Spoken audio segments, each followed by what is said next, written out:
Hello students, welcome to triple a bright academy online classes. My name is Amit. और जैसा कि आप जानते हैं कि हमने sub inspector previous year paper की सीरीज़ स्टार्ट की हुई है और उसकी 5 वीडियोस हम ऑलरेडी आपको अपलोड कर चुके हैं और आज हम स्टार्ट करने जा रहे हैं इसकी 6th वीडियो। ठीक है, तो लास्ट वीडियो में हमने ट्रेन टाइम एंड डिस्टेंस के क्वेश्चन किए थे, तो थोड़ा सा पार्ट इसका अभी बचा हुआ था। ट्रेन टाइम एंड डिस्टेंस का कुछ रेशियो वाले क्वेश्चन भी आ रखे थे, तो वो भी मैं पहले आपको कवर करवा दूंगा और उसके बाद हम टाइम एंड वर्क के जो क्वेश्चंस एग्जाम के अंदर पूछे गए हैं उसके बाद हम वो क्वेश्चन स्टार्ट करेंगे। ठीक है, चलिए। तो जैसे उस दिन में स्टार्ट करने से पहले मैंने आपको ट्रेन टाइम एंड डिस्टेंस का छोटा सा कंसेप्ट सिखाया था। आज भी हम पहले थोड़ा सा कंसेप्ट सीख लेते हैं भी रेशियो के अंदर होता क्या है, फिर उसके बाद उसके बेसिस पे क्वेश्चन बनाएंगे। ठीक है, चलिए। तो अब देखो यहाँ पे सबसे पहले हमने समझना है स्पीड और टाइम में कौन सा रिलेशन होता है। अब देखो, स्पीड अगर हमारी ज़्यादा होती है तो कहीं पहुंचने में हमें टाइम क्या लगेगा, कम लगेगा। और अगर आपकी स्पीड कम होगी तो आपको पहुंचने में टाइम क्या लगेगा, ज़्यादा लगेगा। तो इसका मतलब स्पीड और टाइम में जो रिलेशन होता है ना, वो कौन सा रिलेशन होता है, इनवर्स रिलेशन होता है। ठीक है, तो स्पीड और टाइम रिलेशन कौन सा हो गया, इनवर्स। इसका मतलब क्या होता है कि अगर मैं कहता हूँ स्पीड की रेशो आपको 3:4 मेंशन है, अगर स्पीड की रेशियो आपको 3:4 गिवन है, तो इसका मतलब टाइम की रेशियो क्या होगी, इसकी इन्वर्स होगी। तो आप कहोगे भी टाइम की रेशियो कितनी लगेगी, आपकी 4:3।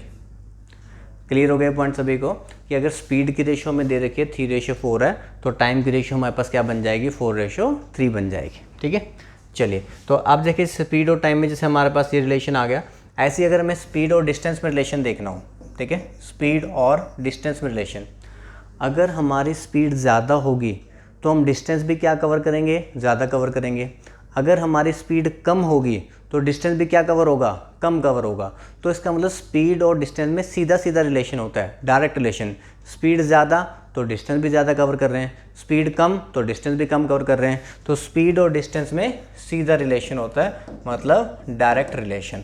मतलब अगर आप ये कहते हो, अगर हमने कहा भाई स्पीड की रेशियो 4:3 है, ये ले लेते हैं एग्जाम्पल। स्पीड की रेशियो अगर कितनी है, 3:4 है। ठीक है, स्पीड की रेशियो अगर आपको 3:4 दे रखी है, तो जो डिस्टेंस की रेशियो है, जो हमारे डिस्टेंस की रेशियो है ना, वो भी क्या रहेगी, 3:4 ही रहेगी। तो स्पीड और डिस्टेंस में तो हो गया डायरेक्ट रिलेशन, और स्पीड और टाइम में हमारा कौन सा रिलेशन होता है, इनवर्स रिलेशन। हाँ जी, इतनी बात उम्मीद करता हूँ पहले आपको समझ में आ गई होगी। अब इसके बेसिस पे जो क्वेश्चन पूछे गए हैं उनको हम देख लेते हैं। चलिए। देखो, आपको ये बताया, if a person walks at 15 kilometre per hour instead of 10 kilometre per hour, मतलब 10 किलोमीटर पर आवर की स्पीड के बजाय अगर वो 15 से जाता, ठीक है, then he would have walk 20 kilometre more. तो ये हमें पता है कि भाई अगर आप स्पीड बढ़ाओगे तो डिस्टेंस आपका ज़्यादा ही कवर होगा ना। तो यहाँ पे हम स्पीड और डिस्टेंस का रिलेशन बना लेते हैं जो भी हमने सीखा है। ठीक है, तो स्पीड आप लिखोगे, देखो भाई एक स्पीड आपको मेंशन है कितनी है, 10 है, और बाद में उसने अपनी स्पीड को बढ़ा दिया तो कितनी हो गई, 15। तो पहले वो 10 की स्पीड से जा रहा था, वो 15 की स्पीड से जा रहा है। ठीक है, तो यहाँ पे डिस्टेंस की जो रेशियो है, डिस्टेंस की भी जो रेशियो है हमारे पास, वो क्या बनेगी, सेम बनेगी। आप कहोगे भाई डिस्टेंस की रेशियो भी 10:15 है, मतलब अगर मैं कैंसिल कर दूंगा तो हम कह सकते हैं भाई डिस्टेंस की रेशियो कितनी बनेगी, 2:3।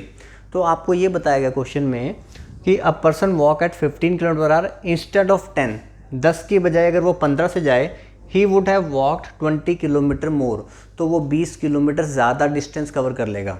तो स्पीड और डिस्टेंस में डायरेक्ट रिलेशन। आप यहाँ पे देखोगे 10 की बजाय 15 से जा रहा है, मतलब 2 की बजाय 3 से जा रहा है, तो पहले से क्या कर रहा है, कितना किलोमीटर कवर कर रहा है, 20 किलोमीटर एक्स्ट्रा कवर कर रहा है। हम देखेंगे भाई रेशियो में कितना एक्स्ट्रा कवर कर रहा है, तो रेशियो में कितना एक्स्ट्रा कवर हो रहा है, 1। तो 1 रेशियो की वैल्यू कितनी हो गई, 20 किलोमीटर। एक रेशियो हो गया 20 किलोमीटर।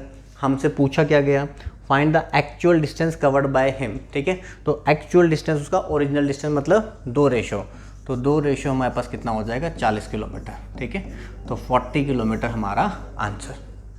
बताइए, बात समझ में आ रही है सभी को। ठीक है, हमसे देखो क्या पूछा गया था कि पर्सन जो है ना 15 की स्पीड से जाए इंस्टेड ऑफ 10, 10 की बजाय 15 से जा रहा है, तो स्पीड की रेशियो 10:15 है, तो डिस्टेंस में डायरेक्ट रिलेशन वो भी 10:15 ही होगा।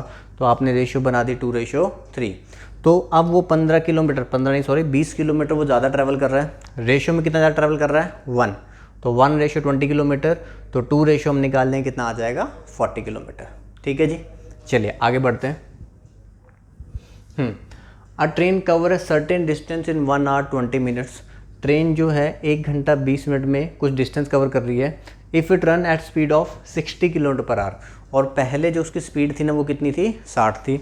अब कह रहा है कि the speed at with the train must cover, अब वो कितनी स्पीड से जाए सेम डिस्टेंस इन 50 मिनट्स, ठीक है, कितनी स्पीड से जाए ताकि वो सेम डिस्टेंस को कितनी देर में कवर कर पाए, 50 मिनट में उसने कवर करना है। मतलब पहले जो डिस्टेंस 1 घंटा 20 मिनट में कवर हो रहा था वही डिस्टेंस उसको 50 मिनट में कवर करना है। तो अब हम यहाँ पे देखो टाइम की रेशियो बना लेंगे। पहले टाइम देखो, आपको देर का भी टाइम पहले लगता था 1 घंटा 20 मिनट।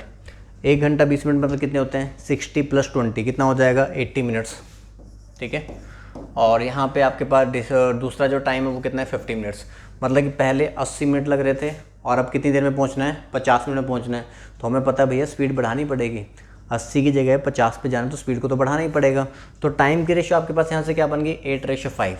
तो स्पीड की रेशियो क्या बनेगी, तो हमने सीखा अभी स्पीड की रेशियो क्या होती है, इन्वर्स।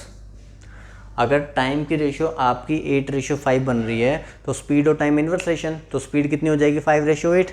ये आपकी पहले वाली ओरिजिनल वाली स्पीड है, ये आपकी पहले वाली ओरिजिनल वाला टाइम था, और ये आपका क्या है, नए वाला टाइम है। तो स्टार्टिंग में जो हमारी स्पीड थी वो कितनी थी, 60 किलोमीटर पर आवर, ठीक है। स्टार्टिंग में स्पीड कितनी थी, 60 किलोमीटर पर आवर। तो मैं ये कहूँगा 5 रेशियो की वैल्यू आपको मेंशन है। 5 रेशियो आपको दे रखा है कितना है भाई, 60 किलोमीटर पर आवर। तो 1 रेशियो कितना हो जाएगा, 12 किलोमीटर पर आवर।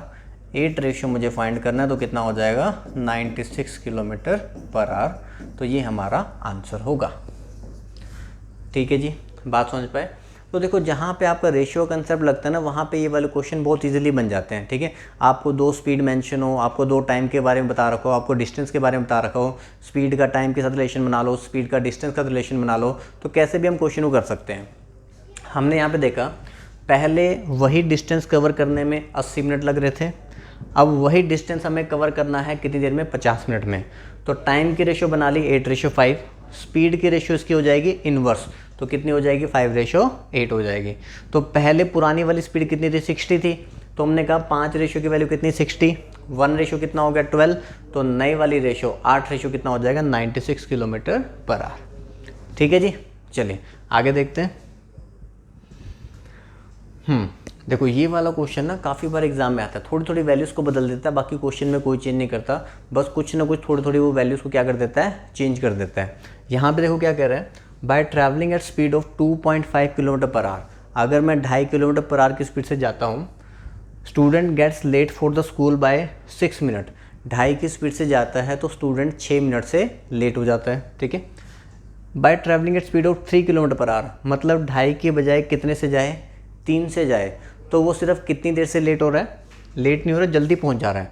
मतलब 2.5 के बजाय 3 से जाए, ही रीचेज स्कूल 10 मिनट्स अर्ली, तो जो स्कूल का टाइम था ना उससे भी 10 मिनट पहले ही पहुंच जा रहा है, ठीक है। Find the distance of school from home, distance हमें क्या करना है, फाइंड करना है, ठीक है। चलिए अब देखो यहाँ पे भी आपको 2 स्पीड पता है ना, आपको पहले वाली स्पीड पता है भी 2.5 है ओरिजिनल स्पीड उसकी, आपको दूसरी स्पीड भी पता है भी कितनी है, 3 है। पहली स्पीड 2.5, दूसरी स्पीड कितनी है, 3 है। इसका पॉइंट हटा के उधर 0 ले जाएं, इसका नीचे 10 आएगा तो चला जाएगा ना 30, तो अगर आप रेशियो बनाओगे तो कितनी बन जाएगी, 5:6, ठीक है। तो स्पीड की रेशियो हमारे पास कितनी बन गई, 5:6। तो टाइम की रेशियो आपके पास क्या बनेगी, 6:5। स्पीड की रेशियो 5:6 बन गई ना। 2.5 डिवाइड बाई 10, 10 को मैं उधर ले गया, काटेंगे 5:6, तो टाइम क्या होगा आपके पास, 6:5। अब देखो यहाँ पे टाइम की रेशियो में गैप है 1 रेशियो का। एक्चुअल में टाइम में आपको देखना है भी एक्चुअल में टाइम में गैप कितना है। जब वो 2.5 की स्पीड से जा रहा था तो वो स्कूल 6 मिनट क्या पहुंचता था, लेट पहुंचता था, ठीक है। 6 मिनट लेट पहुंच रहा था वो, ठीक है। और अब उसने जब अपनी स्पीड को बढ़ा दिया तो वो 10 मिनट अर्ली पहुंच रहा है। तो यहाँ पे जो टाइम में जो दोनों में जो गैप है ना वो कितने का है, 16 मिनट का। 4 मिनट का गैप मत कह देना, यही बच्चे एग्जाम में गलती करके आए थे कि उन्होंने जो गैप ले लिया था वो कितना लेता है, 4 मिनट। देखो एक बच्चा जब जाता है 2.5 की स्पीड से तो वो पहुँचता है 6 मिनट लेट। मतलब मान लो कि स्कूल पहुंचना होता है 7 बजे, स्कूल 7 बजे पहुंचना होता है तो वो बोलता है 7:06 पे, ठीक है। 7 बजे अगर स्कूल पहुंचना तो स्कूल का टाइम है, तो वो पहुंचा 7:06 पे। जब उसने स्पीड को 3 से बढ़ाया तो वो 10 मिनट अर्ली पहुंच गया। मतलब वो 7 बजे का स्कूल था, वो 6:50 पे ही पहुंच गया। तो 6:50 से 7:06, तो टोटल गैप कितने का होगा, 16 मिनट का गैप बनेगा। ठीक है, तो यहाँ पे हम कहेंगे टाइम में गैप हमारा 1 का, तो 1 की वैल्यू कितनी होगी 16 मिनट्स। ठीक है, अब आप देखो आंसर ना, आपको जो डिस्टेंस निकालना ना, आप इन दोनों में से किसी भी निकाल सकते हो, कोई भी टाइम आप निकाल लो। ठीक है, कोई भी टाइम जो भी आपको अच्छा लगता है, जैसे हम 5 निकाल लेते हैं। ठीक है, इससे भी कर सकते हो, इससे भी कर सकते हो। 1:16 मिनट है, मैंने 5 निकाल लिए, भी 5:16 5 से कितना हो जाएगा 80 मिनट्स। ये अभी हमने क्या फाइंड किया कि उसको स्कूल जाने में कितने मिनट लगते हैं, 80 मिनट लग रहे हैं। ठीक है, अब डिस्टेंस कैसे आता है, डिस्टेंस का फॉर्मूला क्या होता है, डिस्टेंस का फॉर्मूला होता है स्पीड इनटू टाइम। डिस्टेंस का हमारा फॉर्मूला है स्पीड इनटू टाइम। तो उसकी स्पीड कितनी थी, 3 की स्पीड से वो स्कूल जा रहा था, 3 किलोमीटर पर आवर। ठीक है, और टाइम कितना लग रहा है 80 मिनट्स। मिनट्स को आवर्स में कन्वर्ट करना है तो डिवाइड बाय 60, 0 से 0 कट गया, 3 से काटोगे 2 आ जाएगा, और ये हमारे पास डिस्टेंस बन जाएगा 4 किलोमीटर। ठीक है, तो 4 किलोमीटर हमारा क्या है, डिस्टेंस है। हाँ जी, बताइए समझ आ रहा पॉइंट। ठीक है, एक बार हम दोबारा समझ लेते हैं, आप ध्यान से सुनना। देखो, एक हमने स्कूल जाते हैं, जैसे बच्चे स्कूल जाते हैं भाई डेली, अगर मैं 2.5 की स्पीड से स्कूल जा रहा था तो मैं 6 मिनट लेट पहुंचता था स्कूल में। मैंने अपनी स्पीड को अगले दिन बढ़ा दिया, कितना कर दिया, 3 की स्पीड मैंने कर दी, तो मैं 10 मिनट पहले ही पहुंच गया। एक तो बच्चा 7 बजे की बजाय 7:06 पर पहुंचे, एक 6:50 पर ही पहुंच जाए, तो टाइम में गैप बनेगा 16 मिनट का। ठीक है, तो यहाँ से हमने पहले स्पीड की रेशो बनाई, 2.5 के नीचे 10 आएगा, 10 को उधर ले गया, तो स्पीड की रेशो 5:6 है, तो टाइम की रेशो उसकी इन्वर्स 6:5। तो टाइम में जो गैप पड़ रहा है वो 1 का पड़ रहा है। ठीक है, और एक्चुअल जो टाइम में गैप पड़ रहा है वो कितने का पड़ रहा है, 16 मिनट का पड़ रहा है। तो 1 हमारे पास 16 मिनट हो गए, तो 5 कितना हो गया 80 मिनट्स। अगर आपने ये 5 ले रहे हो ना, तो आप ये वाली स्पीड लोगे 3 वाले। अगर आप 6 से करोगे, 1:16 मिनट है, 6 होगा 96 मिनट, तो 96 मिनट्स इंटू 2.5 और डिवाइड बाय 60 आवर्स में कन्वर्ट करने के लिए, तो यहाँ से भी आंसर निकालोगे तो सेम ही आएगा 4 किलोमीटर। ठीक है जी, क्लियर हो गया। चलिए आगे देखते हैं। तो ये आपका रेशियो के कंसेप्ट वाले क्वेश्चन आ रखे थे, और एक आपका दे रखा था एवरेज स्पीड के कंसेप्ट के बेस के ऊपर क्वेश्चन। ठीक है, तो एवरेज स्पीड का कंसेप्ट देखो क्या होता है। एवरेज स्पीड का एक हमारा बेसिक फॉर्मूला होता है, average speed is 2 × x × y upon x + y। ठीक है, एक तो हमारे पास ये फॉर्मूला होता है। ये वाला फॉर्मूला हम कब अप्लाई करते हैं, जब हमें क्वेश्चन में बता रखा हो डिस्टेंस ट्रेवल जो है ना वो क्या है, सेम है। ठीक है, x हमारी एक स्पीड होगी, y हमारी दूसरी स्पीड हो गई। मतलब जैसे आपको घर से इंस्टीट्यूट आना है तो आप किसी एक स्पीड से आओगे, फिर इंस्टीट्यूट से वापस घर जाना है, फिर आप किसी दूसरी स्पीड से जाओगे। तो अगर हमें एवरेज निकालना हो तो एवरेज कैसे बनेगी, 2xy अपॉन x + y, क्योंकि इंस्टीट्यूट से घर आना और घर से इंस्टीट्यूट जाना दोनों जगह का डिस्टेंस क्या रहेगा आपका, सेम डिस्टेंस तभी रहेगा अगर सीधा आओगे और सीधा जाओगे। किसी और के पीछे अगर चले गए तो फिर तो डिस्टेंस आपका बिगड़ जाएगा। ठीक है, चलिए तो अब देखो यहाँ पे ये वाला हमारा फॉर्मूला तभी लगता है, आप लोगों ने यहाँ पे लिख लेना है, जब आपका डिस्टेंस ट्रेवल क्या होता है, सेम। ठीक है, मतलब आपको 2 ही स्पीड मेंशन हो, 2 स्पीड आपको दे रखी हो, और दोनों स्पीड से डिस्टेंस ट्रेवल आपका क्या हो, सेम हो, तो आपने ये लगा देना directly 2xy upon x + y। ठीक है, अदरवाइज एवरेज स्पीड का जो जनरल फार्मूला वो क्या होता है, average speed is total distance upon total time. ठीक है, इसको आप कभी भी यूज़ कर सकते हो। एवरेज स्पीड क्या होती है भाई, देखो स्पीड का फॉर्मूला क्या होता है, स्पीड तो आप लोग जानते हो, स्पीड होता है डिस्टेंस अपॉन टाइम। स्पीड हमारा ये तो होता है डिस्टेंस अपॉन टाइम। अगर एवरेज स्पीड निकालनी है तो उसका मतलब हो गया total distance upon total time, मतलब टोटल डिस्टेंस कितना कवर हुआ टोटल टाइम पीरियड में। ठीक है, तो ये एवरेज स्पीड हो गई। जब हमारे पास डायरेक्ट दे रखा हो भी आने जाने का डिस्टेंस हमारा सेम है, तो हम ये लगा देंगे 2xy अपॉन x + y। तो अब क्वेश्चन देख लेते हैं हमारा क्या है। वो कह रहे हैं Roy travel from point A to point B at speed of 20 km/h। A point से बी पॉइंट पे गया, ए पॉइंट से बी पॉइंट पे गया और कितनी स्पीड से गया, 20 km/h से। While returning to point A from point B he reduce speed by 20%। B से जब वापस ए पे ही आ रहा था तो 20% स्पीड कम कर दी। 20 का 20% कितना हुआ, 4। तो इसका मतलब 4 कम कर दी तो कितनी स्पीड से आया, 16 km/h से। ठीक है, इतना तो परसेंट बना ही लेते होगे। 20 का 20% निकाला कितना बना, 4। तो 4 से स्पीड कम हो गई, तो पहले जा रहा था 20 से, वापस आया किससे, 16 से। ठीक है, तो आने जाने का डिस्टेंस सेम हो गया, तो हम सीधा ये लगा देंगे 2xy अपॉन x + y। तो 2 into 20 into 16 divide by 20 plus 16, ठीक है जी। तो ये हमारे पास देखो हो गया कितना, 16 दूनी 32, या तो आप इसको पहले काटो मत, पहले नीचे वाला लिख लेते हैं, ठीक है। पहले हम नीचे वाला लिख लेते हैं, देखो 2 इंटू 20 इंटू 16, इसको एज इट इज रहने दो। 20 प्लस 16 कितना हो गया, 36 हो गया। अब आप फैक्टर्स को कैंसिल कर लो, ठीक है। 4 से काटेंगे 5 आ जाएगा, 4 से काटो कितना आ जाएगा 9, 16 5 ज़ा 80, 82 ज़ा 160, तो 160 बाय 9 किलोमीटर पर आवर, ये हमारा क्या होगा, आंसर होगा, ठीक है जी। तो आंसर हमारा कितना हो गया, डी ऑप्शन। तो देखो मेरा मकसद सिर्फ एक क्वेश्चन करवाना नहीं है, अगर उस क्वेश्चन से रिलेटेड आपके पास जो इन्फॉर्मेशन, जो कंसेप्ट है ना, वो भी मैं आपको साथ में क्लियर कर देता हूँ, ठीक है। कि सिर्फ क्वेश्चन ना करवा के चले जाऊँ, आपको थोड़ा थोड़ा कंसेप्ट भी आपको समझ में आता रहे, तो इसलिए मैं आपको बेसिक वाला पार्ट भी आपको समझा देता हूँ, ठीक है। अगर सिर्फ क्वेश्चन ही करवाना हो तो 30 सेकंड में क्वेश्चन करवा के हम नेक्स्ट पे जा सकते हैं, लेकिन फिर जब आगे एग्जाम में क्वेश्चन आएगा तो फिर तब कोई फ़ायदा नहीं होगा, आपको फिर समझ में नहीं आएगा भाई इस क्वेश्चन को कैसे करना है। तो साथ साथ में कंसेप्ट को समझना भी आपका ज़रूरी है, ठीक है जी। तो ट्रेन टाइम एंड डिस्टेंस में देखो हमने वो वाले कंसेप्ट सीखे थे, सेम डायरेक्शन में जा रहे हैं स्पीड माइनस करते हैं, अपोजिट डायरेक्शन में स्पीड प्लस करते हैं, किलोमीटर पर आवर को मीटर पर सेकंड में कन्वर्ट करना वो सीख लिया था। आज हमने रेशियो वाला पार्ट भी सीख लिया, एवरेज स्पीड वाला भी सीख लिया। तो ये बेसिक क्वेश्चन ही आपके ज़्यादातर एग्जाम में पूछे जाते हैं, ठीक है जी। तो जितने भी आपके SI वाले पेपर में आए थे तो वो हमारा ट्रेन वाला जो पार्ट है वो क्या हो गया, ख़त्म हो गया, ठीक है। ट्रेन वाला ख़त्म हो गया और अब आपको कौन सा आ जाएगा, टाइम एंड वर्क वाला पार्ट आ जाएगा, ठीक है जी। अब देखो, अब टाइम एंड वर्क के अंदर, ठीक है, इसका भी मैं ना क्वेश्चन के थ्रू आपको बेसिक पूरा समझा दूंगा एक बारी, जो भी क्वेश्चन आएगा, तो ठीक है। सिंपल हमारे पास क्वेश्चन इसके अंदर आ रखे थे एग्जाम में, बच्चे उसी में कंफ्यूज हो जाते हैं, ठीक है। क्वेश्चन बहुत आसान होते हैं। मैं उम्मीद करता हूँ कि इतना कि टाइम एंड वर्क का आपको बेसिक जो LCM वाला मेथड है इतना आपको पता होगा, ठीक है, कि थोड़ा सा आपको आइडिया होना चाहिए। वैसे तो मैं फिर भी पूरा आपको समझा दूंगा, लेकिन थोड़ा सा आप लोगों को उसके बारे में आइडिया होना चाहिए। मैं चलो फिर भी एक एग्जांपल ले लेता हूँ भाई, टाइम एंड वर्क में हम क्वेश्चन कैसे करते हैं कि मान लो A किसी काम को 10 डेज़ में करता है और B उसी काम को 15 डेज़ में करता है।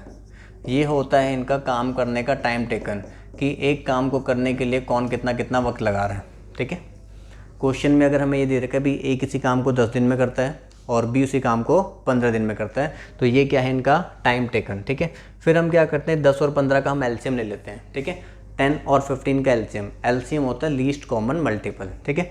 जो बड़ा नंबर होता है ना, बड़े नंबर का टेबल आपने माइंड में रन करना होता है और ये चेक करना होता है छोटी वैल्यूज़ को कहाँ पे डिवाइड कर रही है। हम 15 का टेबल चलाएंगे, 15 1 ज़ा 15, ये तो 10 से डिवाइड नहीं होता। 15 2 ज़ा 30, तो 30 हमारा 10 से डिवाइड होता है, तो 30 हमारा क्या हो जाएगा, टोटल वर्क हो जाएगा। यहाँ पे जो LCM लिया ना, इस LCM को हम क्या बोला करेंगे, टोटल वर्क।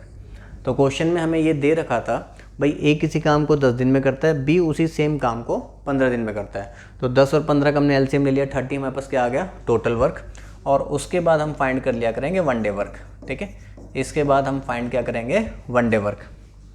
अब देखो, टोटल काम अगर 30 है और A उसको करने में 10 दिन लगा रहा है, तो एक दिन में कितना काम करेगा, 30 डिवाइड बाई 10, तो कितना आ जाएगा 3। टोटल काम अगर 30 है, A उसको करने में 10 डेज़ लगा रहा है, तो एक दिन में कितना काम करेगा, 30 डिवाइड बाई 10, कितना आ जाएगा 3। ऐसी टोटल काम अगर 30 है और B उसको करने में 15 दिन लगा रहा है, तो एक दिन में कितना काम करेगा, 30 डिवाइड बाई 15 कितना, 2, ठीक है। ये इसका 1 डे वर्क आ गया। अब उसके बाद वो क्वेश्चन में आपसे जो मर्जी पूछे, ठीक है। जैसे इस क्वेश्चन में हमसे पूछा गया है कि ये बताओ कि A प्लस B मिलकर इस काम को कितने डेज़ में पूरा करते हैं, ठीक है। हमसे ये पूछा गया भी A प्लस B मिलकर इस काम को कितने डेज़ में पूरा करते हैं। देखो, किसी भी पर्सन के आपको डेज़ निकालने होंगे, जो भी क्वेश्चन में आपसे पूछा जाएगा, तो डेज़ हमारे पास कैसे आते हैं, डेज़ जब भी हमसे पूछे जाएंगे, टोटल वर्क डिवाइड बाय उस पर्सन का 1 डे वर्क जिसके बारे में पूछा गया है। टोटल वर्क डिवाइड बाय उस पर्सन का 1 डे वर्क जिसके बारे में पूछा गया है। तो टोटल वर्क आपके पास पहले से होगा, यहाँ पे टोटल वर्क हमारे पास पहले से कितना है भी, 30 है। टोटल वर्क हमारे पास पहले से कितना है, 30 है। 1 डे वर्क दोनों का मिलाकर, ठीक है, हमसे ये पूछा गया है, तो 30 डिवाइड बाई 5, तो कितना आ जाएगा, 6 डेज़, ठीक है। ये एक बेसिक एग्जांपल मैंने आपको बताया, इसी के बेसिस पे हम जो क्वेश्चंस है ना वो आपके बनाएंगे, ठीक है। अगर हमने देखो क्या समझाया, A किसी काम को 10 दिन में अगर करता है, B उसी काम को 15 दिन में करता है। हमने 10 और 15 का LCM लिया 30, ये हमारा टोटल वर्क बनेगा। फिर हम निकालेंगे 1 day work, 30 divide by 10 3, 30 divide by 15 कितना आ गया 2। हमसे पूछा गया भी ए और बी मिलकर इस काम को कितने डेज़ में करेंगे। तो डेज़, किसी भी पर्सन के डेज़ हमेशा कैसे फाइंड होंगे, यही हमने यूज़ करना है। कैसे डेज़ फाइंड होते हैं, टोटल वर्क डिवाइड बाय उस पर्सन का वन डे वर्क जिसके बारे में पूछा गया है। तो 30 डिवाइड बाय दोनों से मिलकर पूछा गया था, तो 30/5 कितना हो जाएगा 6 डेज़। ठीक है जी। तो इसी की ना बेसिक कंसेप्ट के ऊपर ना काफ़ी सारे क्वेश्चन आ रखे थे, तो सबसे पहले हम उन्हीं को डिस्कस करने वाले हैं। चलिए, राखी एंड राजी can together do a job in 8 hours. ठीक है, नाम लिख लेते हैं भाई, राखी प्लस राजी। ठीक है, वो कह रहे हैं कि ये मिलकर ना किसी काम को 8 घंटे में पूरा कर सकते हैं जब दोनों मिलकर करते हैं। And rakhi can do the job in alone in 10 hours. और राखी अगर अकेली करती है, ठीक है, तो वो 10 आवर्स में पूरा करती है। ये है इनका एक काम को करने का टाइम टेकन, कि जिस काम को दोनों मिलकर 8 घंटे में करते हैं उस काम को राखी अकेले 10 घंटे में करती है। ठीक है, आप दोनों का एलसीएम लोगे, एलसीएम हमारे पास कितना आ जाएगा 40। 10 का टेबल चलाना है माइंड में। 10 1 ज़ा 10, 8 से डिवाइड नहीं हो रहा। 10 2 ज़ा 20, 8 से डिवाइड नहीं हो रहा। 10 3 ज़ा 30, 8 से डिवाइड नहीं हो रहा। 10 4 ज़ा 40, 40 हमारा क्या होता है 8 से डिवाइड होता है, तो 40 हमारा क्या होगा LCM total work. 40 divide by 8 5, 40 divide by 10 कितना आ जाएगा 4। ये हमारे पास क्या आ गया, वन डे वर्क आ गया। ठीक है, अब बस हमने क्वेश्चन में देखना है भी हमसे पूछा किसके बारे में गया है। हमसे पूछा गया है then in how many hours can Raji do the job alone. Raji जो है ना वो जॉब को कितने दिन में कर पाएगी, वो पूछा गया कितने घंटों में। ठीक है, चलिए, तो मैंने देखो बताया आपको भी डेज आपके वैसे ही आते हैं, टोटल वर्क डिवाइड बाय उस पर्सन का वन डे वर्क जिसके बारे में पूछा गया है। तो टोटल वर्क तो आपके पास ऑलरेडी है 40। ठीक है, अब उस पर्सन का वन डे वर्क ढूंढो जिसके बारे में पूछा है। हमसे राजी के बारे में पूछा है। देखो, राखी और राजी मिलकर एक दिन में कितना काम करते हैं 5। राखी अकेले कितना काम कर लेती है 4। तो अगर राखी अकेले 4 काम कर लेती है तो इसका मतलब राजी सिर्फ कितना करती होगी, एक काम करती होगी। तो 40 डिवाइड बाय 1, तो इस काम को करने में वो कितने घंटे लगा देगी 40 घंटे। हाँ जी, ये वाला पॉइंट समझ में आया, वन डे वर्क कैसे निकालना था। राखी और राजी अगर मिलकर एक दिन में 5 रोटी खाती हैं, राखी और राजी मिलकर एक दिन में कितनी रोटी खाती हैं 5। उसमें से राखी ही कितनी रोटी खा जाती है, राखी 4 रोटी खा जाती है। तो फिर 1 रोटी बची, तो 1 रोटी कौन खा रही है, राजी। तो 1 घंटे में 1 रोटी खाती है, तो 40 रोटी खाने में कितने टाइम लगा देगी 40 घंटे। ठीक है, क्लियर। चलिए आगे बढ़ते हैं। मेरे करवाने से पहले एक बार खुद सॉल्व कर लेना, क्योंकि मैं जानता हूँ भी जिसने भी सब इंस्पेक्टर का पेपर दिया होगा इतना लेवल बच्चे का होना चाहिए कि वो इन क्वेश्चन को सॉल्व कर लेगा।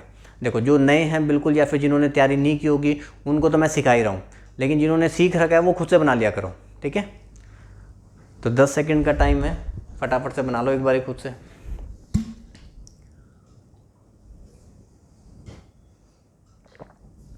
बाकी पॉज करके तो आप जितना मर्जी टाइम ले सकते हो, उसमें तो कोई दिक्कत ही नहीं है। चलिए यहाँ देखो, P can finish your work in 18 days. P किसी काम को 18 डेज में कर सकता है। Q can do the same work in 10 days. Q उसी काम को 10 डेज में कर सकता है। Q work for 5 days and then left the job. In how many days can P alone finish the remaining work. ठीक है, चलिए देखो, वही बता रखा है भी पी किसी काम को 18 दिन में, उसी काम को क्यू कितने दिन में 10 दिन में। 18 का टेबल चलाओ, 18 36 नहीं डिवाइड हो रहा, 54 नहीं हो रहा, 72 नहीं हो रहा, 90 पे होगा, तो 90 हमारा एलसीएम हो गया। 18 5 ज़ा और 10 9 ज़ा, तो हमारे पास ये इनका वन डे वर्क आ गया। अब कंडीशन को समझा करो भी, कंडीशन आपको क्या दे रखी है। कंडीशन ये बोलेगी Q worked for 5 days and then left the job. पहले मतलब क्यू ने काम स्टार्ट किया, 5 दिन काम करता है, काम छोड़ के चला जाता है, सिर्फ क्यू ने स्टार्ट किया है। क्यू एक दिन में 9 काम करता है, तो इसका मतलब 5 दिन में कितना करेगा 45। तो 90 में से ना 45 वर्क इसने डन किया, बाकी बचा कितना 45। क्यू छोड़ के चला गया। ठीक है, Q worked for 5 days and left the job. 5 दिन काम करवाया, 45 काम कर लिया, बचा कितना 45, क्यू छोड़ के चला गया। इन how many days can P alone finish the remaining work. जो बचा हुआ काम है वो पी से करवाना है, ये है बचा हुआ काम 45, और पी एक दिन में कितना काम करता है 5, तो 45 काम को करने में कितना टाइम लगा देगा 9 डेज। ठीक है, तो ज़्यादा देर के क्वेश्चन नहीं है हमारे ये, फटाफट क्वेश्चन आपके बन जाएंगे टाइम एंड वर्क के। तो ठीक है, पी किसी काम को 18 में करता है, क्यू उसी काम को 10 में करता है। आपने एलसीएम लिया 90, वन डे वर्क आ गया आपके पास 5 और 9। ठीक है, आपको बोला क्या कि उसके ऊपर ध्यान देना है। Q work for 5 days, Q ने 5 दिन काम किया, एक दिन में 9 काम करता है, 5 दिन में कितना करेगा 45 काम इसने कर लिया, पेंडिंग भी 45 रह गया। क्यू तो चला गया, काम कौन करेगा, पी करेगा, और पी एक दिन में 5 काम करता है, तो 45 काम को करने में 9 डेज। ठीक है जी, क्लियर। चलिए आगे बढ़ते हैं। लो ठीक है, इसका भी तो वक्त होना ज़रूरी है ना, बीच में आ जा ही नहीं रहा था। ठीक है, चलिए भाई देखो भाई, जो भी तैयारी अगर कर रहे हैं, ठीक है, एग्ज़ाम्स वगैरह देखो आ जाएंगे। बच्चों के ना मन में ज़्यादा सवाल क्या है, सबसे ज़्यादा कमेंट क्या होते हैं कि सब इंस्पेक्टर का एग्ज़ाम कब होगा, ठीक है, इसकी डेट कब आएगी, उसकी डेट कब आएगी, ये कब होगा, वो कब होगा। इन्हीं सवालों में ही सारा दिमाग निकाल देते हैं। अरे भी जो पढ़ा रहे हैं ना उसके ऊपर ध्यान दो, या फिर कुछ और पढ़ो, जब आएगा पेपर तब दे देना। ठीक है, लेकिन नहीं, मन में वही सवाल है। ठीक है, ये कब होगा, वो कब होगा, ये कब आएगा, वो कब आएगा। अरे आप तैयारी तो कर लो, आप तैयारी करके रखो पूरी। ठीक है, आप अपनी पूरी तैयारी करके रखो, जब आएगा तो हम अपनी पूरी तैयारी के साथ एग्ज़ाम दे देंगे। ठीक है, तो आप अपनी तैयारी पे ध्यान दो। ठीक है, सबसे ज़्यादा कमेंट इस चीज़ के होते हैं, ये कैसे होगा, वो कैसे होगा, ये कब आएगा, वो कब आएगा। तैयारी कर लो भाई, जब आ जाएगा तब दे देना। ठीक है, चलिए। और तैयारी करने के लिए कैसे तैयारी करोगे, या तो घर बैठ के तैयारी कर लो, देखो जितना हम पढ़ा रहे हैं या तो वो पढ़ते रहो। ठीक है, या फिर और ज़्यादा और अच्छे से तैयारी करना चाहते हो तो भाई ऑफलाइन कोचिंग ज्वाइन कर सकते हो। ठीक है, ब्राइट एकेडमी के किसी भी सेंटर में आ जाओ, ये हमारे चंडीगढ़ हेड ऑफिस का नंबर है। ठीक है, तो सेंटर में आ जाओ और वहाँ पे आके तैयारी करो। ठीक है, मोहाली, पटियाला, संगरूर, लुधियाना, गुरदासपुर, जलंधर, जो भी आपको सबसे नियर बाय पड़ता है वहाँ पे आप जाके तैयारी कर सकते हो। ठीक है, जो मुझसे अगर बच्चा कोई पढ़ना चाहता है, आपको लगता है कि भी अमित सर से पढ़ना है हमने, तो आप मोहाली में आके, मोहाली फेज़ 7 में आके ज्वाइन कर सकते हो। ठीक है, जो बच्चे बहुत ही दूर हैं, जो बच्चे ऑफलाइन कोचिंग नहीं ले सकते हैं, कॉल भी आती है सर हम ऑफलाइन नहीं ले सकते, हम ऑनलाइन ही लेना चाहते हैं, तो जो बच्चे ऑनलाइन लेना चाहते हैं तो हमारी एप्लीकेशन को डाउनलोड करो, वहाँ पे डायरेक्टली कोर्सेज़ में जाके वहाँ से भी परचेज़ कर सकते हो। कुछ बच्चे ये भी पूछ रहे थे कि सर क्वांट का जो कोर्स है ना वो मिल नहीं रहा है। ठीक है, आपने क्या करना है, जब आप पेड कोर्सेज़ वाला टैब ओपन करते हो, जो पेड कोर्सेज़ वाला जो टैब है ना, जब आप ओपन करते हो तो वहाँ पर ऊपर ना वो ऐसे लेंस बना होता है ना सर्च वाला, तो सर्च में ना आपने लिखना है क्वांट। ठीक है, वो जो लेंस बना हुआ है ना उस लेंस में आपने लिखना है क्वांट। क्वांट लिखते ही ना फिर उसके बाद सर्च कर देना, तो आपको सिर्फ फिर वहाँ पे एक सिंगल कोर्स ही दिखाई देगा। ठीक है, क्वांट का कोर्स वहाँ पे आपको दिखाई देगा, और वो 2500 का कोर्स होगा, 2500 का वो आपका क्वांट का कोर्स है, जिसमें आप अमित 500 डाल के 500 रुपये और डिस्काउंट ले सकते हो, 2000 रुपये में आपको मिल जाएगा। 2000 रुपये मैथ सीखने के लिए तो बहुत कम होते हैं, और साल की वैलिडिटी आपको मिलेगी साथ में। ठीक है, तो जो बच्चे करना चाहते हैं तो वो बच्चे यहाँ पे जाके ले सकते हैं कोर्स को। ठीक है जी, चलिए आगे बढ़ते हैं। भी हमारे तो टाइम एंड वर्क के क्वेश्चन बच्चे भी हमने उनको करना है। ठीक है, चलिए देखो यहाँ पे, A can do a piece of work in 4 days. ठीक है, मेरे बनाने से पहले आप लोगों ने बनाना है। ए किसी काम को 4 दिन में कर सकता है, बी उसी काम को कहाँ गया, ए किसी काम को 4 दिन में कर सकता है, बी उसी काम को 8 दिन में कर सकता है, ऐसे बताया गया। With the help of T, with the help of T का मतलब क्या हुआ कि तीनों मिलकर काम कर रहे हैं। ठीक है, मतलब ए भी कर रहा है, बी भी कर रहा है और टी भी कर रहा है। With the help of T they finish the work in 2 days. ठीक है, इसकी मदद से मतलब जब तीनों मिलकर करते हैं तो 2 ही दिन में काम पूरा हो जाता है। अब सबसे बड़ा नंबर 8 है, 8 का टेबल चला लो, दोनों डिवाइड हो ही रहे हैं, तो 8 आपका एलसीएम हो गया, यहाँ पे 2 आ जाएगा, यहाँ पे 1 आ जाएगा, यहाँ पे क्या आ जाएगा 4। इसका क्या मतलब है, ए एक दिन में 2 काम कर रहा है, बी एक दिन में 1 काम कर रहा है, और तीनों मिलकर कितना काम कर रहे हैं, 4 कर रहे हैं। ठीक है, पूछा क्या गया उसके ऊपर ध्यान दो। T can do the work in how many days working alone, अकेला काम करेगा तो पूरे काम को कितने दिन में ख़त्म करेगा। ठीक है, देखो ऐसे समझो, ए बी और टी तीनों मिलकर एक दिन में कितनी रोटी खाते हैं, 4 रोटी खाते हैं। ठीक है, उसमें से ए 2 रोटी खा जाता है, बी 1 रोटी खा जाता है, तो ये दोनों 3 रोटी खा गए, ये दोनों 3 रोटी खा गए, ए और बी मिलकर 3 रोटी खा गए, तो टी के लिए कितनी रोटी बची है, एक ही तो रोटी बची है। तो टी जो है ना एक दिन में कितना काम करता है, एक ही काम करता है, तो 8 काम को करने में 8 डिवाइड बाय 1, तो कितना टाइम लगा देगा, 8 डेज। ठीक है जी, समझ पाए। ठीक है, बहुत आसान था। ए 4 दिन में करता है, बी 8 दिन में करता है, with the help of T का मतलब तीनों मिलकर कितने दिन में करते हैं, 2 दिन में करते हैं। ठीक है, एलसीएम लिया, 8 आ गया, 2 और 1 4। जिसके बारे में आपसे पूछा गया है उसका वनडे वर्क ढूंढना है। ठीक है, जिसके बारे में आपसे पूछा गया है उसका वन डे वर्क पता होना चाहिए, क्योंकि मैंने आपको क्या बताया डेज़ कैसे आएंगे। ठीक है, दोबारा रिवाइज करूँ, डेज़ कैसे आते हैं? डेज़ आते हैं आपके टोटल वर्क डिवाइड बाय उस पर्सन का वन डे वर्क जिसके बारे में पूछा गया है। तो मुझसे टी के बारे में पूछा गया था, हमने देखा भाई ए बी और टी एक दिन में 4 रोटी खा रहे हैं, ए 2 खा रहा है, बी 1 खा रहा है, तो 3 रोटी तो ये खा गए, तो टी के लिए एक ही रोटी बची है। तो टोटल वर्क 8 काम करवाना है और एक वन डे वर्क कितना है 1 है इसका, तो 8/1 कितना हो जाएगा 8 डेज। ठीक है, चलिए आगे बढ़ते हैं। ये बनाओ, पहले आपने खुद से ही बनाने की कोशिश करनी है, बाद में उसके बाद सॉल्यूशन देखना है। ठीक है, पहले खुद से बना लिया करो। और आपको किसी को भी कोई डाउट आता है ना, मान लो कोई क्वेश्चन मैंने करवा दिया, ठीक है, कभी कभी जल्दबाजी में ना, मतलब कि ऐसे पढ़ाते पढ़ाते कोई ना कोई छोटी मोटी मिस्टेक रह भी जाती है। अगर आपको लगता है कोई मिस्टेक रह गई है, आप लोग कमेंट्स में बता सकते हो, हम उसको नेक्स्ट क्लास में रेक्टिफाई भी कर देंगे। ठीक है, वैसे कोशिश यही रहती है कि 100% बिल्कुल सही दिया जाए, लेकिन बाय चांस कहीं पर कोई कैलकुलेशन मिस्टेक हो जाती है तो आप लोग वो कमेंट्स में बता सकते हो। साथ में अगर आपको किसी भी क्वेश्चन में कोई डाउट मन में रह जाता है कि सर अगर ऐसे होता तो क्या करते, ऐसे होता तो क्या करते, ठीक है, तो वो आप डाउट भी साथ साथ में कमेंट्स में पूछ सकते हो। चलिए, A B and C can complete the same work in 12, 15 and 10 days. A B C 12, 15, 10, LCM ले लेंगे 60 आ जाएगा, 12 पंजे 60, 15 चौके 60, 10 6 60। ये पार्ट बनाने के लिए ना 2-3 सेकंड से ज़्यादा मत लगाया करो। एलसीएम भी आपके मन में ही होना चाहिए, वनडे वर्क भी आपके मन में ही सीधा ही आ जाना चाहिए। ठीक है, इतनी कैलकुलेशन तो आपको बनानी ही पड़ेगी कि ये बस 2-3 सेकंड, उससे ज़्यादा कुछ नहीं। उसके बाद स्टेटमेंट पढ़ा करो कि क्या कह रहा है। They work together for 2 days, मतलब 2 दिन सभी ने इकट्ठा काम किया। एक दिन में कितना करते हैं, 5 या 9 6 15, एक दिन में ये 15 काम करते हैं, तो 2 दिन इकट्ठे काम किया, तो 30 काम इन्होंने कर लिया और 30 काम क्या है, पेंडिंग है। एक एक लाइन पढ़ते जाया करो, उसको इम्प्लीमेंट करते जाया करो। ठीक है भाई, तीनों ने, वो कह रहे थे कि दे वर्क टुगेदर, दे का मतलब होता है तीनों ने एक साथ काम शुरू किया, 2 दिन तक किया। And then A leaves the work, A छोड़ के चला गया भाई। ठीक है, तीनों ने 2 दिन तक काम किया, 30 काम हो गया, ए छोड़ के चला गया। B and C continued working, B और सी ने कंटिन्यू रखा वर्क को। In how many days of work will be completed. ठीक है, तो कितने दिन में हमारा काम जो है वो ख़त्म हो जाएगा। ठीक है, अब देखो 30 जो काम बचा हुआ है, 30 जो काम बचा हुआ है वो मुझे किससे करवाना है। ठीक है, B and C continued working, तो 30 मुझे काम किससे करवाना है, सिर्फ बी और सी से।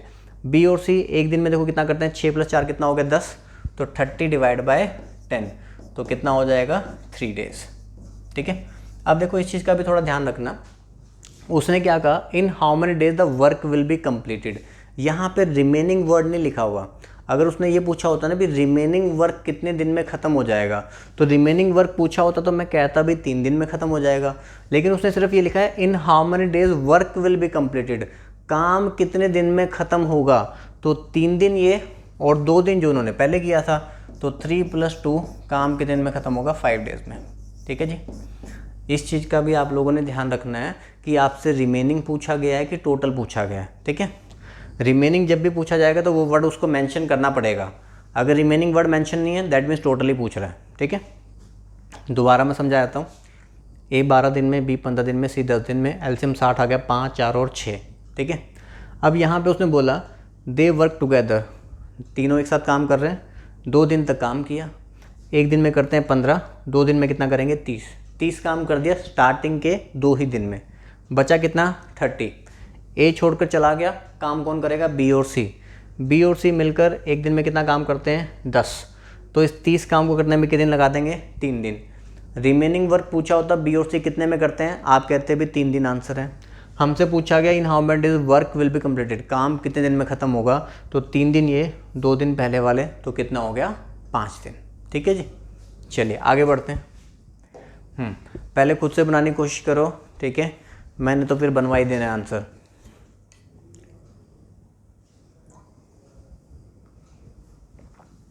क्या दे रखा है देखो यहाँ पे, A and B together can do work in 8 days. A और बी मिलकर किसी काम को 8 दिन में कर सकते हैं, बी और सी मिलकर उसी काम को 12 दिन में कर सकते हैं। A B and C together, A B और सी टुगेदर 6 दिन में कर सकते हैं। ठीक है, इंफॉर्मेशन देखो कैसे दे रखी है आपको। सबसे पहले ए एंड बी टुगेदर 8 दिन में, बी एंड सी टुगेदर 12 दिन में, A B and C together do the same work in 6 days। A B और सी कितने दिन में? 6 दिन में। अब एलसीएम लेना है, 12 का मल्टीपल चला लो, 12 1 12, 8 से नहीं होता, 12 2 24, 24 8 से भी होता है, 6 से भी होता है, तो एलसीएम कितना आ गया? 24। तो यहाँ पे आ जाएगा 3, यहाँ पे 2 और यहाँ पे कितना आ जाएगा? 4। ठीक है जी। ये हम आप जानते हो ना, भूल तो नहीं गए? पढ़ते पढ़ते भूल तो नहीं गए? टोटल वर्क होता है और ये क्या होता है? वनडे वर्क होता है। ठीक है। अब ये जो वनडे वर्क जो 3 है ना, ये किसका है? ये ए और बी का मिलाकर है। ये वनडे वर्क 2 किसका है? बी और सी का मिलाकर है। ये 4 किसका है? ए बी और सी तीनों का मिलाकर है। तीनों का मिलाकर कितना बन रहा है? 4। इन how many days can be alone can do the same work. बस हमसे ये पूछा गया कि बी अकेला इस काम को कितने दिन में ख़त्म करेगा। मैंने आपको क्या बताया? जिसके भी डेज निकालने होते हैं उसका वनडे वर्क ढूंढना होता है। तो अब आपका काम ये है, बस आप यहाँ से ढूंढोगे क्या? बी का वनडे वर्क। तो जो बच्चा बी का वनडे वर्क ढूंढ लेगा उसको 24 से हम डिवाइड कर देंगे, आंसर आ जाएगा। ठीक है, ढूंढना है बी का वनडे वर्क। चलिए ढूंढ लेते हैं। देखो यहाँ पे आपको देखो ये पता है भी ए बी सी तीनों मिलकर कितना कर रहे हैं? 4। बी प्लस सी कितना मिलकर कर रहे हैं? 2। ठीक है, कलर थोड़ा अलग लेते हैं फिर आपको दिखाई देगा अच्छे से। कौन सा ले लें? रेड ले लेते हैं। देखो ए बी सी मिलकर यहाँ पे नीचे लिखी दूँ अलग से। ए बी सी मिलकर एक दिन में कितना करते हैं? 4। उसमें से आपको बता रखा है कि बी और सी मिलकर कितना करते हैं? 2। तो अगर बी और सी 2 करते हैं तो इसका मतलब ए कितना करेगा? 2। ठीक है, वैसे तो ये ओरली हो जाएगा, फिर भी मैं आपको लिख के समझा रहा हूँ कि किसी बच्चे को नहीं पता होगा। ठीक है, ए बी सी एक दिन में 4 करते हैं, उसमें से बी और सी कितना कर रहे हैं? 2 करें, तो ए कितना करेगा? 2। तो ए का वनडे वर्क आपको 2 पता चल गया भी ये 2 कर रहा है। ए और बी मिलकर कितना करते हैं? 3। अगर ये 2 कर रहा है तो इसका मतलब बी कितना करेगा? तो बी कितना करेगा? 1 करेगा। ठीक है, तो बी का वनडे वर्क कितना आ गया? 1। तो 24 काम को करने में 24 डिवाइड बाय 1 कितने डेज लगा देगा? 24 डेज। ठीक है, समझ गए होगे? एग्ज़ाम में ये कुछ नहीं लिखना। ठीक है, एग्ज़ाम के पॉइंट ऑफ व्यू से मैं इसको हटा दे रहा हूँ भाई। ठीक है, एग्ज़ाम पॉइंट ऑफ व्यू से इसको बिल्कुल हटा दिया जाएगा। ऐसा आप कुछ नहीं लिखोगे एग्ज़ाम में। एग्ज़ाम में आपको बिल्कुल सीधा ही देखना होता है भाई। ए बी सी कितना कर रहे हैं? 4। बी प्लस सी कितना कर रहे हैं? 2। अगर बी प्लस सी 2 कर रहे हैं इसका मतलब ए भी 2 कर रहा है। ए 2 कर रहा है, ए प्लस बी मिलकर 3 करते हैं, तो इसका मतलब बी कितना करेगा? 1 करेगा। तो 24 काम को करने में 24/1 कितना टाइम लगा देगा? 24 डेज। ठीक है जी, बढ़ें आगे बढ़ें। चलिए, Dinesh and Shri Prakash together work in 18 days. चलिए नाम लिख लेते हैं इनके भी। दिनेश है और श्री प्रकाश है, 18 दिन में काम कर सकते हैं। आगे दिनेश है और भावना है। दिनेश और भावना कितने दिन में कर सकते हैं? 12 दिन में। फिर उसके बाद श्री प्रकाश और भावना है और वो कितने दिन में कर सकते हैं? 9 दिन में। ठीक है, 18 12 9 का एलसीएम ओरली मन में सोचो। मन में सोचो, देखो ठीक बना पा रहे हो कि नहीं बना पा रहे हो। ठीक है, और वो भी 2-3 सेकंड में मन में आ जाना चाहिए। 18 12 9, 18 का टेबल 18 1 18, 12 से नहीं होता। 18 2 36, 12 से भी होता है, 9 से भी होता है। तो एलसीएम कितना हो गया? 36। 2 आ जाएगा, 3 आ जाएगा और यहाँ पे कितना आ जाएगा? 4 आ जाएगा। ठीक है, then Shri Prakash will do 18। Shri Prakash कितने में करेगा? तो मैंने क्या बताया, जिस पर्सन के बारे में फाइंड करना है उसका वनडे वर्क ढूंढ लाओ। ठीक है, आपका काम है श्री प्रकाश का वनडे वर्क ढूंढना। ठीक है, श्री प्रकाश का वनडे वर्क ढूंढ लिया, 36 को उसके वनडे वर्क से डिवाइड कर देंगे, आंसर आ जाएगा। तो वनडे वर्क ढूंढो। ठीक है, ढूंढो। यहाँ पे मैं तो ढूंढ ही रहा हूँ, आप लोग ढूंढो। 4 3 7 2 9। ठीक है, अब कुछ बच्चों को लगता है 3% का टोटल मिलाकर वनडे वर्क 9 है, लेकिन ये 3% का नहीं है, ये 6% का हो गया, क्योंकि 2 बार दिनेश आ रहा है, 2 बार श्री आ रहा है और 2 बार भावना आ रही है। ठीक है, तो इस क्वेश्चन की भावनाओं को भी समझो। दिनेश और श्री ने तो उसकी भावना को समझ लिया है, आप भी समझो। ठीक है, ये है ट्वाइस ऑफ दिनेश, श्री और भावना का वनडे वर्क कितना? 9। तो दिनेश, श्री और भावना अकेले का वनडे वर्क 9 डिवाइड बाय 2 कितना हो जाएगा? 4.5। समझे इस बात को? ठीक है, ये 9 जो वनडे वर्क है ना, वो इन 6 मेंबर्स का मिलाकर है, 3 का नहीं है। तो ट्वाइस का वर्क था तो सिंगल का कितना हो जाएगा? 4.5। अब आपको ढूंढना है श्री का वनडे वर्क। देखो, दिनेश, श्री और भावना एक दिन में, वही समझो, एक दिन में ये 4.5 रोटी खा रहे हैं। ये 3% मिलकर एक दिन में 4.5 रोटी खाते हैं। ठीक है, अब जिसमें श्री नहीं है ना उसको पकड़ना। ठीक है, देखो श्री यहाँ पे, श्री यहाँ पे, इनको छोड़ो, इसको पकड़ो जिसमें श्री नहीं है। ठीक है, क्योंकि यहाँ से दिनेश और भावना का वनडे वर्क पता चल जाएगा, तो फिर मैं यहाँ से श्री का निकाल लूँगा। दिनेश, श्री और भावना एक दिन में 4.5 रोटी खाते हैं। दिनेश और भावना एक दिन में 3 रोटी खाते हैं। दिनेश और भावना एक दिन में 3 रोटी खाते हैं, तो इसका मतलब श्री कितना खाता होगा? 1.5 रोटी। इन तीनों का मिला के 4.5 होना चाहिए ना। ये तीनों मिलकर 4.5 रोटी खाते हैं। दिनेश और भावना 3 रोटी खाते हैं, तो अगर दिनेश और भावना मिलकर 3 खाते हैं, ये तीनों मिलकर 4.5 खाते हैं, तो ये कितना खाएगा? 1.5। तो श्री का वनडे वर्क हमने ढूंढ लिया 1.5। तो टोटल काम 36 को करने में डिवाइड बाय 1.5, पॉइंट हटा देंगे, ऊपर 10 लगा देंगे, 5 to the 10, 5 से 15, 3 से काट दो 12, 12 दूनी कितना आ जाएगा? 24 डेज हमारा आंसर। हाँ जी, बताइए, समझ में आ रहा होगा ना सभी को? ठीक है, बस क्वेश्चन में आपने देखो, ये डायरेक्ट क्वेश्चन है, ये वाले सारे के सारे डायरेक्ट क्वेश्चन हैं कि आपने बस यहाँ से क्या बनाया? वनडे वर्क बनाया। आपको सिर्फ ये ढूंढ के, जिसके बारे में पूछा गया होता है उसका वनडे वर्क ढूंढ के लाना होता है। ठीक है, तो हम यहाँ से वनडे वर्क ढूंढ के लाए भाई, हमने सबका ऐड किया, 9 बन गया। 9 3% का नहीं, 9 6% का वनडे वर्क हुआ, तो हमने इसको 2 से डिवाइड कर दिया, तो इन तीनों का मिलकर बना 4.5। दिनेश और भावना का मिलकर बना कितना? 3, तो बाकी बचा श्री का 1.5। 36 को 1.5 से डिवाइड करें, कितना आ जाएगा? 24 दिन हमारा आंसर। ठीक है, चलिए आगे बढ़े।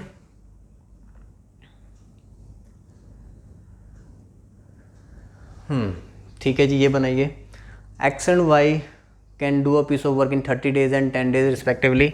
लिख लेते हैं भाई, एक्स जो है 30 डेज में और वाई जो है कितने डेज में? 10 डेज में। एलसीएम लेना बहुत ही आसान, 31 आ जाएगा, कितना आ जाएगा? 3 आ जाएगा। ठीक है, X started the work alone and then after 4 days Y joined him. X ने काम शुरू किया, वाई ने उसको 4 दिन के बाद ज्वाइन किया। इसका मतलब क्या हुआ कि एक्स ने पहले 4 दिन अकेले काम किया होगा। एक दिन में कितना काम करता है? 1, तो 4 दिन में कितना किया होगा? 4 काम उसने किया पहले अकेले ने, बचा कितना? 26। इतनी बात समझ पाए? जैसा क्वेश्चन में लिखा होता है वैसा इंप्लीमेंट कर दिया करो बस। X started the work alone and then after 4 days Y joined him. 4 दिन पहले एक्स ने अकेले किया ना, एक दिन में 1 करता है, 4 दिन में 4 करेगा, बाकी बचा कितना? 26। अब वाई ने भी ज्वाइन कर लिया, अब दोनों मिलकर करेंगे। ठीक है, Y joined him till the completion of work, how long did the work last. ठीक है, 26 काम दोनों ने मिलकर किया। 26 डिवाइड बाय 3 + 1 कितना? 4, 4 × 6 = 24, 6 1/2 डेज। ठीक है, 6 1/2 डेज ना इन दोनों ने मिलकर काम किया है। पर आप ये भी देखना, भी आपसे पूछा क्या गया है, how long did the work last. इसका मतलब है टोटल काम कितने दिन चला। देखो, पहले एक्स आया, 4 दिन अकेले किया, उसके बाद वाई ने उसको ज्वाइन किया, दोनों ने मिलकर 6.5 दिन काम किया, तो 4 दिन उसने अकेले भी तो किया था, तो टोटल काम चला 10.5 डेज। हाँ जी, पॉइंट क्लियर हुआ? ये ध्यान रखना कि रिमेनिंग पूछता है कि टोटल पूछता है, इस बात का जरूर ध्यान रखना। ठीक है, पहले एक्स आया, 4 दिन अकेले काम करता है, 4 दिन काम किया, बचा कितना? 26। अब एक्स छोड़ के नहीं गया। ठीक है, हर क्वेश्चन में पीछे क्या होता था? एक्स छोड़ के चला जाता था। एक्स छोड़ के नहीं गया, वाई आया, 4 दिन के बाद आया, अब एक्स और वाई मिलकर काम कर रहे हैं। ठीक है, Y joined him till the completion of work.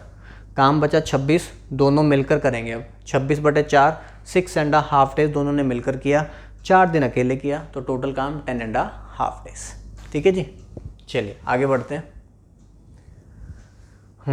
ये क्वेश्चन अच्छा है। ठीक है, ये क्वेश्चन अच्छा है भाई, ऑल्टरनेट डेज वाले क्वेश्चन अच्छे होते हैं। ठीक है, अच्छे का मतलब कि थोड़ा सा इनका लेवल हम कह सकते हैं भी अच्छा होता है। ठीक है, बच्चे इसमें बहुत ज़्यादा गलती करते हैं और गलत आंसर मार्क करके आते हैं। चलिए हम समझ लेते हैं। A can complete a work in 20 days whereas B can do the same work in 15 days. A किसी काम को 20 दिन में कर सकता है और बी उसी काम को 15 दिन में। आप एलसीएम ले लोगे, 60 आ जाएगा, यहाँ पे 3 आ जाएगा, यहाँ पे कितना आ जाएगा? 4 आ जाएगा। ठीक है, if they work on alternate days, ठीक है, ऑल्टरनेट डेज पे काम कर रहे हैं, then in how many days they will finish the work if work is started by A. काम शुरू कौन कर रहा है? काम शुरू कर रहा है भाई ए शुरू कर रहा है। ठीक है, एक बार आप खुद से बना के देखो क्या आंसर आपका बनता है। ठीक है, और फिर वो आंसर आप मार्क करके मुझे बताना भी, हाँ जी सर हमने ये वाला आंसर मार्क किया था, और फिर मैं बताता हूँ क्या आंसर आ रहा है। ठीक है, 2 सेकेंड दो मुझे ज़रा।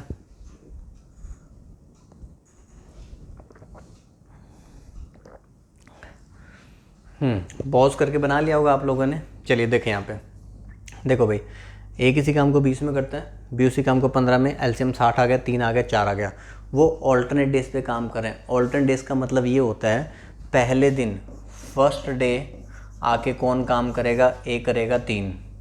सेकंड डे ना फिर ए नहीं आएगा, सेकंड डे कौन आएगा, बी आएगा, तो काम करेगा 4। तो आपका जो 7 जो आया ना, अगर मैं इसको ऐड करता हूँ 7, तो 7 1 डे वर्क नहीं है, 7 क्या है, 2 डेज़ का वर्क है। 7 इस बार हमारे पास क्या है, 2 डेज़ का वर्क है। समझ गए इतनी बात को, ठीक है। If they work on alternate days and then in how many they will finish the work if A started by A, ठीक है। Work started by A, work कौन स्टार्ट कर रहा है, ए स्टार्ट कर रहा है, ठीक है। मतलब पहले ए फिर बी, फिर ए फिर बी, ऐसे चलेगा तो कितने दिन लगेंगे। अब देखो टोटल काम करवाना है 60। यहीं पर डिवीजन में ही बच्चे गलती करते हैं और यहीं पर समझने में भी मिस्टेक करते हैं, ठीक है। आप लोग बहुत ध्यान से समझना। 60 हमारा टोटल काम है जो कि मुझे इनसे करवाना है। 7 हमारा क्या है, 2 डेज़ का वर्क है, सॉरी।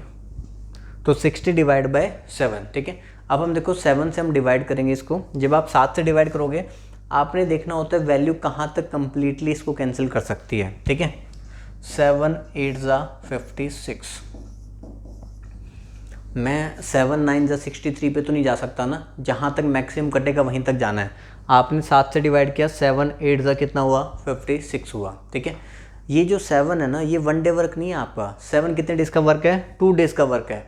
तो अगर आपका 7 जो है 2 डेज़ का वर्क है, जब मैं 7 से डिवाइड कर रहा हूँ, जो भी आपके पास यहाँ पे कंप्लीट वैल्यू आएगी, अगर हम 2 डेज़ के वर्क से डिवाइड करते हैं तो जो भी यहाँ पे कंप्लीट वैल्यू आती है उसको 2 से मल्टीप्लाई भी करना पड़ता है। तो 8 2 ज़ा कितना हो जाएगा, 16 डेज़, ठीक है। 16 दिन के अंदर कितना काम हुआ है, 56 काम हुआ है, ठीक है। पहली बात समझ में आई। मैं ना पूरा लिख के भी आपको दिखा दूंगा एक बार ही, ठीक है, क्योंकि मुझे पता है ऑल्टरनेट में बच्चों को कन्फ्यूजन होती है। पूरा लिख के भी मैं आपको दिखा दूंगा भी कैसे 1 बाय 1 कैसे काम हुआ हुआ है, ठीक है। लिखने में टाइम जाता है लेकिन फिर भी लिख लेंगे, कोई दिक्कत नहीं है। 7 से हमने डिवाइड किया, 7 8 ज़ा कितना हुआ, 56 हुआ, ठीक है। मैंने बताया कि अगर मैं 2 डेज़ के वक्त से डिवाइड करता हूँ तो जो भी कंप्लीट वैल्यू, जहाँ तक कंप्लीट कटेगा वहाँ तक जो भी कंप्लीट वैल्यू आएगी उसको 2 से मल्टीप्लाई करना है। मतलब 16 दिन में 56 काम पूरा हो चुका है, ठीक है। आप ऐसे लिखोगे 16 दिन में 56 काम पूरा हो चुका है, ठीक है। मतलब ए आया, बी आया, फिर ए आया, बी आया, 16 दिन में 56 काम पूरा हो गया। अब 17वें दिन किसकी बारी होगी, पहले ए की बारी आएगी क्योंकि काम ए ने स्टार्ट किया था। 17th डे में ए आएगा और कितना काम करेगा, 3 और कर देगा। तो कितना काम हो गया हमारे पास, 59 पूरा हो गया। दिन कितने हो गए, 17 दिन।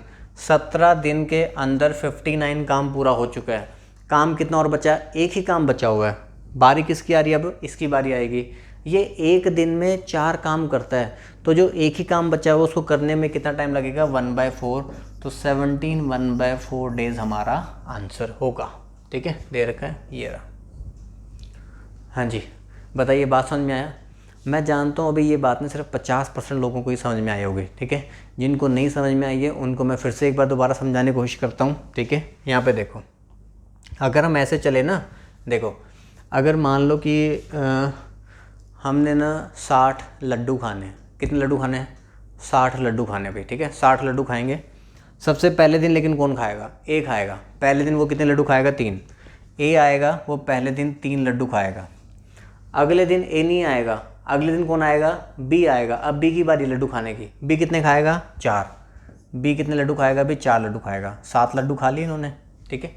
फिर क्या होगा भी, उससे अगले दिन ए आएगा, ठीक है, वो 3 खाएगा। फिर बी आएगा, ठीक है, फिर ए आएगा, फिर बी आएगा, फिर से ए आएगा और फिर से बी आएगा।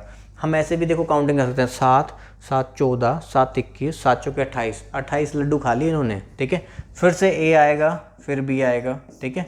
कोई बात नहीं, हम लिख लेंगे, कोई दिक्कत नहीं है। फिर ए आएगा, फिर बी आएगा, फिर ए आएगा, फिर बी आएगा। देखो कितने लड्डू खा लिए, 7 ये काउंटिंग कर लो, 1 2 3 4 5 6 7 और 8, ठीक है। ये जो 7 है ना, ये वाला 7, इस 7 के अंदर ये कितने दिन है भाई, 2 डेज़ हैं। ये जो 7 है ना, ये कितने डेज़ हैं भाई, 2 डेज़ हैं। और ऐसे देखो कितने डेज, ऐसे कितने पेयर बने, 1 2 3 4 5 6 7 8 पेयर बने। तो मैंने यहाँ पे क्या कहा था 7 8 ज़ा कितना 56। तो मैं ये कहता 7 8 ज़ा 7 2 ज़ा 7 3 ज़ा 7 4 ज़ा 7 5 ज़ा 7 6 ज़ा 7 7 ज़ा 7 8 ज़ा। ठीक है, तो मैं ये कहता भी 7 8 ज़ा कितना 56 और हर 7 के अंदर कितने डेज थे 2 दिन थे। तो मैंने कहा था कि जहाँ तक कंप्लीट डिवाइड होता है उसको 2 से मल्टीप्लाई करते हैं, कितना हो जाएगा 16 दिन। काउंट कर लो आप ऐसे 1 2 3 4 5 6 7 8 9 10 11 12 13 14 15 16। ठीक है, 16 दिन में 56 लड्डू ख़त्म हो चुके हैं। अब फिर कौन आएगा, ए आएगा। 56 लड्डू ख़त्म हो चुके हैं, फिर कौन आएगा, ए आएगा। ये 17वां दिन है। ठीक है, फिर उसके बाद जो है ना 59 काम हो चुका है, 59 काम हो चुका है 17 डे में। अब उसके बाद बारी किसकी आएगी, बी की। और बी तो एक दिन में 4 लड्डू खा सकता है, बचा है लड्डू 1, तो कितना टाइम लगेगा 1/4 टाइम। तो 17 1/4 डेज में काम हमारा क्या हो जाएगा, पूरा। अब उम्मीद करता हूँ कि आपको ये बात समझ में आ गई होगी। ठीक है, कि जब हम 7 से डिवाइड करते हैं तो ये हमारा 2 डेज़ का वर्क है, तो जो कंप्लीट वैल्यू आएगी यहाँ पे उसको 2 से ही मल्टीप्लाई किया जाएगा। तो 8 टू द 16 डेज़ में 56 काम हो गया। फिर उसके बाद बारी आती है ए की, एक दिन में 3 काम और करेगा, 17 दिन लग गए। और फिर उसके बाद बारी आएगी बी की, एक ही काम बचा हुआ है, एक दिन में 4 काम करता है, तो एक काम को करने में 1/4 डेज। तो 17 1/4 डेज हमारा आंसर। ठीक है जी, चलिए जी, थैंक यू आ गया। ठीक है, बहुत बहुत शुक्रिया आप लोगों का। अगर आप अंत तक वीडियो देखते हो, लास्ट तक वीडियो देखते हो, और लास्ट तक अगर वीडियो देखते हो तो फिर मेरी बात सुन लिया करो, थोड़ा लाइक कमेंट वगैरह भी कर दिया करो। ठीक है, बता दिया करो वीडियो वगैरह कैसी जा रही है, इतनी मेहनत कर रहे हैं आपके लिए। ठीक है, तो थोड़ा सा मतलब कि मोटिवेट करते रहा करो। देखो, मोटिवेट करोगे तभी तो फिर नेक्स्ट वीडियोज़ आती रहेंगी। मोटिवेशन बंद कर दोगे फिर मैं वीडियो बनाना बंद कर दूंगा। ठीक है, तो मुझे बता देना कि वीडियो आगे और बनानी है कि नहीं बनानी है। ठीक है, कम से कम 20-25 वीडियो मेरे पास अगर 20-25 कमेंट आएंगे ना कि हाँ जी सर वीडियो की सीरीज़ को आगे कंटिन्यू रखिए, तो मैं वीडियो की सीरीज़ को कंटिन्यू रखूँगा, नहीं तो फिर मैंने वीडियो की सीरीज़ को बंद कर देना है। ठीक है, तो जो बच्चे देख रहे हैं तो वो मुझे बता देना भी आगे आपको वीडियोज़ चाहिए कि नहीं चाहिए। ठीक है, और चाहिए तो लाइक भी करना पड़ेगा। लाइक करो, कमेंट करो, शेयर सब्सक्राइब आपकी मर्ज़ी है। ठीक है, पर करना है वो भी। बाकी आपको किसी को भी कोचिंग के रिगार्डिंग कुछ भी पूछना है तो ये नंबर्स आपको प्रोवाइडेड है, तो आप इस पे पूछ सकते हो। ठीक है, देखो साल बहुत अच्छा है, मौका बहुत अच्छा है। ठीक है, तो जो बच्चे तैयारी करके नौकरी लेना चाहते हैं वो ले सकते हैं इस बारे। ठीक है जी, चलिए बेस्ट ऑफ लक आप सभी को, थैंक यू।